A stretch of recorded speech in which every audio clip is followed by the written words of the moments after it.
Joo, miksi minä lähdin tämän laitteiston laittamaan ja tämmöisen laitteiston halusin, niin syy oli siinä, että minä halusin ryhmäkohtaisen ruokinnan eri eläinryhmille, hieholle, nuorelle karjalle, umessaolijoille ja lehmille. Ja sillä lailla, että aperuokintana ja myös entinen navetta pystytään siinä yhteydessä niin kokonaan koneellistamaan ruokinnan osalta, että sinne ei jää mitään muuta töitä mulla itsellä ennen. Eli nyt se on saatu tällä tehtyä sillä lailla, että niille ei tarvitse erilaisia ruokia antaa erikseen, vaan kaikki saadaan sotkettua apemyllyn ja sitä kautta niin jaettua kaikki sinne suoraan. Ainut tietysti lehmillä tulee sitten robotin kautta täydennystä, energiatäydennystä, valkuvaistäydennystä tulee robotin ja kioskin kautta.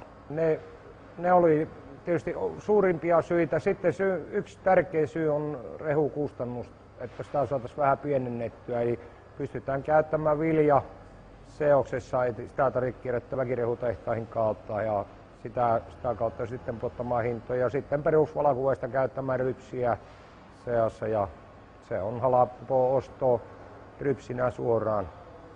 Paljon halvempaa mitä sitten kierrättyä tuo se. Laitteisto maksaa itsensä takaisin rehukustannussijasta muutamaan vuoteen.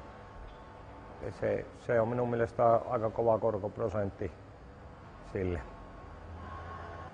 Toinen tärkeä syy